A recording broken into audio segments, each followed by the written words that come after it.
Hello APC Mechanics students in Unit 5 Rotation Class 3 5.1 Torque and Rotational Statics Part 3. Then we're gonna start the video with exercise 1. A 45 kg uniform ladder of length 12 meter leans against the frictionless wall. The ladder is upright and is at a height 9 meters above the pavement on which the lower end rests. The pavement is not frictionless. An 80 kg man climbs the ladder until his center of mass is 2/3L from the lower end. So basically, because the ladder is of uniform mass distribution, which means that the center of mass is located at the geometrical center of the ladder. Why this is important? Because we know that the pull of gravity would be acting on the center of mass itself. Now, okay, we need to calculate the magnitude of the force on the ladder from the wall. So because this is a point of contact between the ladder and the wall, then there will be a force exerted by the wall on the ladder. Now, in order to do so, we need to represent all the forces that are acting on the ladder. Now, we don't have any visible forces, so let's start by the pull of gravity of the ladder. We have the pull of gravity of the man. Now here there is a force exerted by the wall on the ladder, and there is a force exerted by the floor on the ladder. Now they're telling us that the wall is frictionless, so there will be only a normal force exerted by the wall on the ladder, which is directed toward the ladder to the left.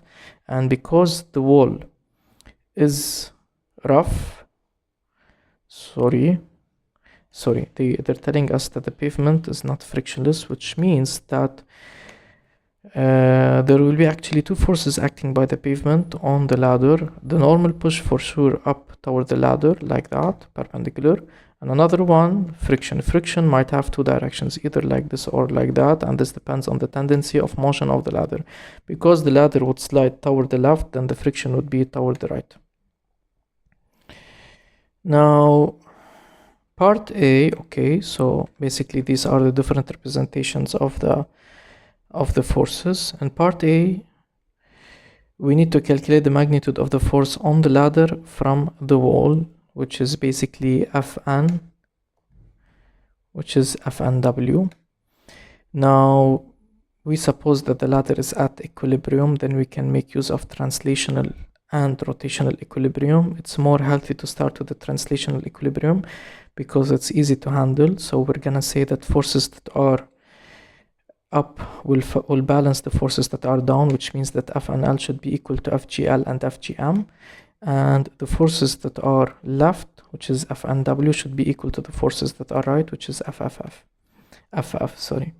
And in this case, we're interested in determining Fnw, but friction is also unknown, so two unknowns in one equation, we cannot determine that. Then we need to change our strategy and move to rotational equilibrium, and here we need to choose the pivot point. Always try to choose the pivot point in a symmetrical position, or more importantly at a point in which we can eliminate forces. Now the forces that we don't know are given by basically this force and this force and this force. So the best thing to do, since we're interested in determining Fnw, we can choose it at this point in order to eliminate both friction and Fnl. So choose the pivot point to be the point of contact between the ladder and the pavement. And by that, we can say that the sum of torques of all different forces around this pivot sum up to 0. Now that would be the radial direction, that would be the tangential direction, So this is the radial direction passing through the pivot, along which forces will rotate. And now let's start by determining the torque produced by Fgl. So that would be the tangential direction, which is a direction perpendicular to the radial direction. And here, let me do the following. If this is theta, then this is pi by 2 minus theta. And that would be the angle theta, because remember that whenever two angles sum up to 90, if this is theta, then this is pi by 2 minus theta. And if this is pi by 2 minus theta, then this is theta. Let me repeat, because this is theta, then this is pi by 2 minus theta. And because this is radial and this is tangential and they are perpendicular, then this is theta back again. And in this case, notice that the force would be pointing in this direction, which will produce a clockwise directional rotation, which is a negative torque, and that would be minus FGL dL cosine theta. D would represent the distance from the pivot point to the center. Gravity is acting along the center of mass, and this is given by L over 2. Now, for the pull of gravity of the man, so that would be the radial direction, and that would be the tangential. Okay. So similarly, that would be producing a torque along the negative direction, and the angle would be theta. The only difference would be that the distance t would change, and it's given by 2 over 3L as stated here. Okay. Now, finally, for the force exerted by the wall on the ladder, which is this one. So if this is the angle theta, then that would be pi by 2 minus theta, because this angle with this angle, they are perpendicular. They form a 90 degrees. So yeah. Now also you should remember that cosine of pi by 2 minus theta, that would be sine theta. So if this is theta and this is pi by 2 minus theta, then the projection of this force along the tangential direction would be the cosine of pi by 2 minus theta, which is sine theta. So the torque produced by the force F and W would be positive, because it will cause rotation in the positive direction. And F and W, dW would be the distance from the pivot to this point multiplied by sine theta. Now, what about the torques produced by F and L and FF? Both, they have a line of action passing through the pivot point according to our choice. Then the torque produced would be 0. Now, the net torque is 0, which means we can place all of these quantities with these in this equation, and we would get the following. And we are solving for F and W, which is, I say again, the force exerted by the wall on the ladder. Then isolating for F and W, it would be a fractional expression given by FGL dL cosine theta, FGM dM cosine theta divided by dW sine theta. Now, in order to determine this fraction, it is left to determine the distances and the trigonometric functions. Now, dL, which is the distance from the pivot to the point where the pull of gravity is applied, is 6, and the distance from the pivot to the point which the gravity to the man is applied is 8y, because the man is standing 2 over 3L, and the length L of the ladder is 12, then 12 over 3 is 4, 4 multiplied by 2 is 8, and it is left now to determine the trigonometric function. If this is a triangle, then the hypotenuse would be 12, that would be 9, and the missing side can be determined using the Pythagorean theorem, which is given by radical 12 square minus 9 square, knowing that it's a side and not a hypotenuse. Now we can determine safely the other trigonometric functions. Sine theta is the opposite over the hypotenuse, 9 over 12, as stated here, that would be 0.75, and cosine theta, which is the adjacent, over the hypotenuse, which is 7.93 over 12, which is 0.66. Having all these ingredients set can be replaced in the fractional expression, and we would have 665 newtons. What does this force represent? It is the force exerted by the wall on the ladder, and it's been determined using rotational equilibrium by choosing the pivot point at the point of contact between the ladder and the pavement. Now, in part B, you need to calculate the magnitude of the force on the ladder from the ground. The ground exerts two forces on the ladder given by friction and the normal. Now, friction, it is the force exerted by the ground on the ladder, and normal is the force exerted by the pavement. Pavement is the ground basically on the ladder. So we need to determine this and that, and then determine the magnitude, because these are perpendicular forces. The magnitude will be determined using the Pythagorean sum. Now, let me write again the equation due to translational equilibrium. Fnl is up, Fgl and Fgm are down. So we have Fgl and Fgm. So we can simply determine Fnl, which equates the pull of gravity due to the man and the ladder, and that would be 1250 newtons. As for the Fn, the Ff, the friction, that would be equal to F and W, simply because we have determined F and W, and that would be 667 newtons. Now, we didn't answer the question yet. In order to determine the magnitude of the force on the ladder from the ground, knowing that these are perpendicular forces, we need to do the Pythagorean sum, which is the radical of 667 square plus 1250 square, and that would be 1417 in newtons. Exercise 1. Any uniform ladder of weight W leans without slipping against a wall, making an angle theta with the floor as shown above. There is friction between the ladder and the floor. So here we have friction. So this means that we have friction, but the friction between the ladder and the wall is negligible. So basically here we need to represent, okay, let me continue the question. The magnitude of the friction force exerted on the ladder by the floor is, so we need to determine the force of friction, and it means that we need to use equilibrium, either translational or rotational, because this is at equilibrium. We have the normal push here, F and W, and here we have the friction. Now, how do I know that friction is to the right? Because the ladder has tendency to slip to the right. So friction, sorry, will be to the left. So that would be FF. And here we would have friction and due to the floor. And here we would have the pull of gravity acting at the center of the ladder. Now, let's start by the translational equilibrium equations. So we can directly say that Fg would be equal to Fnf.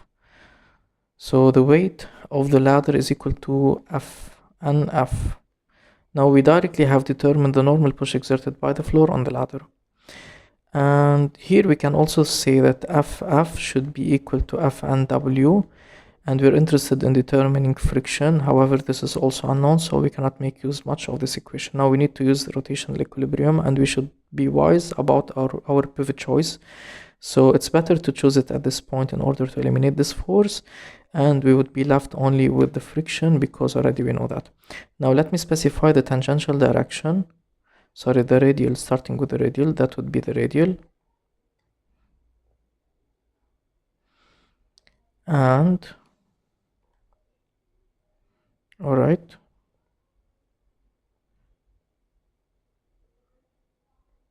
Okay. So I need to specify the tangential direction along each force. So that would be a tangential direction. And that would be a tangential direction as well. Remember that our pivot point is here. Now we need to project the pull of gravity along the tangential. So if this is theta, then that would be pi by 2 minus theta. And that would be theta again. So this angle which is here, that is barely apparent, this is theta. Now let me specify the angles here. If this is theta, then this is pi by 2 minus theta. And that would be pi by 2 minus theta, and that would be the angle theta. Now we can say that the torque net exerted by the forces is 0. I will ignore this one because this exerts no torque. Now the pull of gravity would rotate the ladder in this way, which means it will produce a negative torque, then minus Fg multiplied by the distance L over 2, which is half the ladder, multiplied by cosine theta. Now I need to add two other torques. This will produce also a negative torque, then minus Ff multiplied by L, because the distance from the pivot to this point is L, multiplied by cosine of this, which is sine theta, plus this will produce a positive torque, which is Fn, and we know that Fnf is W, plus W. So here let me change the pull of gravity to be W, so minus W. Alright, the length would be L and the angle would be cosine theta equals to 0. Now W, or let me say L with L with L, they would cancel, so minus W over 2 cosine theta minus Ff sine theta plus W cosine theta, that would be equal to 0, and we're searching for Ff. That would give you W over 2 cosine theta, which is equal to Ff sine theta. Then if we move this down, then Ff would be W over 2 and cosine theta over sine theta, and this is identified as cotangent theta. Then it would be W over 2 cotangent theta, making E to be the correct answer. A horizontal uniform plank is supported by ropes 1 and 2 at points P and Q respectively as shown above. The two ropes have negligible mass, mass, the tension in rope 1 is 150 newtons. Now notice carefully, because the plank is uniform and the tensions are placed at symmetric places, then that would be 150 newtons and that would be 150 newtons, which means that the weight of the plank is 300 newtons. Now they're telling us the point at which rope 2 is attached to the plank is now moved to point R, halfway between Q and point C. So we're gonna move this to R, the center of the plank. The moment we move this rope to the point R instead of the point Q, there will be redistribution of tensions because their location aren't symmetric anymore, knowing that C is the center of the plank and it's the center of mass. The plank remains horizontal. Which of the following are most nearly the new tensions in the two ropes? The thing is that we should know that T1 plus T2 should be always equal to 300 newtons, because this is translational equilibrium, and indeed if you check all the choices, they sum up to 300 newtons. The only way to know, now first you can say the following: this is T1, and now here we have a new tension T2. T2 should be greater than T1 because T2 is closer to the center of mass, which means it's supporting more of the mass of the system. So T2 should be greater than T1, so that would be wrong. And yeah, that would be wrong as well, because 300 plus 150 is greater than 300. But now, in order to determine the correct value distribution, we need to refer to rotational equilibrium. Now, if this is the total length of this plank is L, then that would be L over 2 and that would be L over 4, which means that torque 1 should be equal to torque 2, which means that T1 multiplied by L over 2 should be equal to T2 multiplied by L divided by 4. L would cancel, which means 4T1 would be equal to the double of T2, which means that the double of T1 should be equal to T2. So the tension T2 should be equal to the double of the tension T1, which makes B to be the correct answer. Exercise 3. A rod of negligible mass 1 pivoted at a point that is off center, so that the length L1 is different from the length L2, as shown here. The figures above show two cases in which masses are suspended from the ends of the rod. In each case, the unknown mass M is balanced by known mass M1 or M2, so that the rod remains horizontal. What's the value of M in terms of the known masses? Now, we don't know the value of M, and the value of this plank or this rod is negligible, so no need to worry about the moment or the torque produced by the pull of gravity, and you can ignore the torque produced by the reaction at each hinge or fulcrum, because such type of reactions, they don't produce any torque. We need to determine the value of M, and in terms of M1 and M2, and this can be done using rotational equilibrium. So in the first one, we can say that M multiplied by torque 1 equals torque 2, which means M multiplied by G multiplied by L1 is equal to M1 multiplied by G multiplied by L2. G would cancel, so ML1 is equal to M1 L2. But the thing is that we need to determine the masses, or small m in terms of capital M, without expressing in terms of L1 and L2 as apparent from the choices. Now the second one would be M2G, which is torque 1 is equal to torque 2 multiplied by L1, that would be equal to mg multiplied by L2. Then G would cancel, so ML2 would be equal to M2 multiplied by L1. Now we divide equation 1 by equation 2, so ML1 divided by ML2, that would be equal to M1 L2 divided by M2 L1. Sorry, let me do it the following way.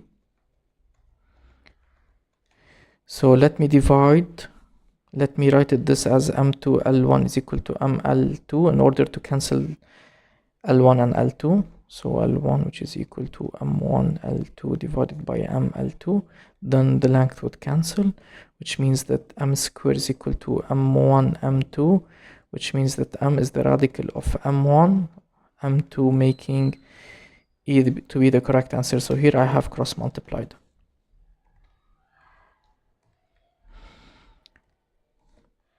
Now, A horizontal rod is supported at each end of the ropes 1 and 2, which are attached to the rod at points P and Q respectively. So we know the structure of this question. We will move the rope to R. So how would that affect the FBD? Now, the tension T2 should be greater than T1. And we have computed the values of the tensions, and we ended up having this is to be 100 newtons and this to be 200 newtons when we place it at the point R. So in brief, the vector representation of this and this would give us the weight, but the thing is that T2 should be greater than T1. That's wrong because T1 is equal to T2. T2 is handling more mass. That's wrong. That's wrong because if you add these two, that would be greater than W, so it's moving up, but we know that it's at equilibrium. That's wrong because T1 plus T2 should be greater. They would be greater than W, which means it's moving up. Then we're left with B as a correct answer. Now, exercise 5, a uniform beam of weight W is attached to a wall by a pivot at one end, is held horizontal by a cable attached to the other end of the beam and to the wall, as shown above. T is the tension in the cable, which makes an angle theta with the beam. Which of the following is equal to T? So basically, we need to use rotational equilibrium about the pivot, which is here, in order to determine the expression of the tension in terms of W. Now that would be the radial direction, and that would be the tangential direction. So if this is theta, then that would be pi by 2 minus theta. So that would be L over 2, and the distance from the pivot to the point of application of T would be T. So I will say torque net would be 0. Now W would be producing a negative torque, which is minus W multiplied by L over 2. No need for a cosine or sine because it's completely along the tangential.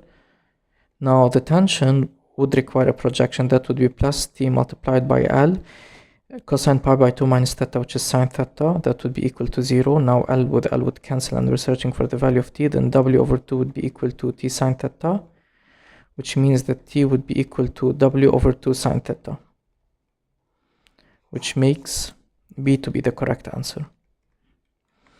And finally, exercise 6 as an exit ticket for today's video. A 12 kg plank, which is 4 meters long,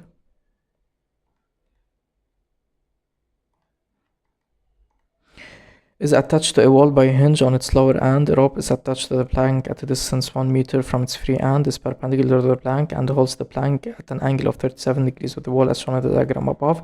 The tension in the rope is most released, so we need to find the tension. Now here at this point we have a reaction. Similarly, in the previous exercise, we have a reaction here, but I didn't mention the reaction simply because it will produce no torque along the fulcrum or the pivot.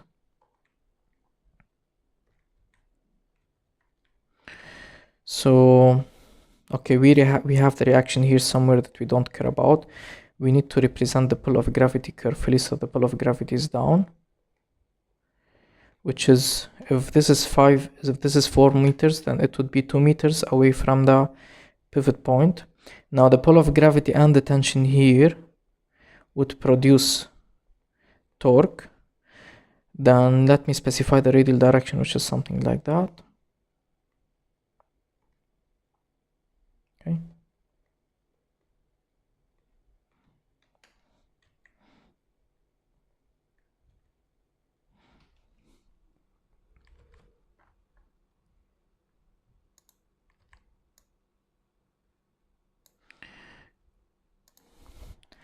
And now we need to specify the tangential directions.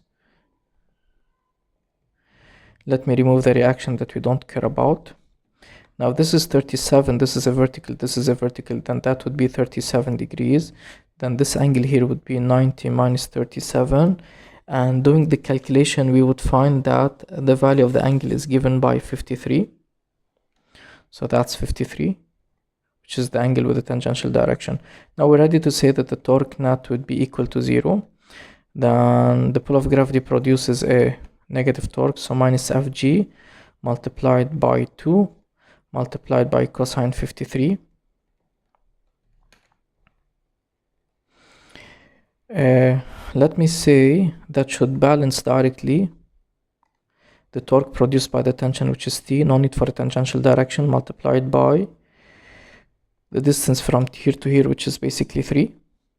And we're interested in finding the tension. The tension would be the pull of gravity, which is mg, 12 multiplied by tan, multiplied by the distance 2 by cosine 53, divided by 3. And did I miss anything? No. Plugging that on the calculator would have almost a value of 48 newtons, making A to be the correct answer. Then thank you for watching and see you soon in a new one.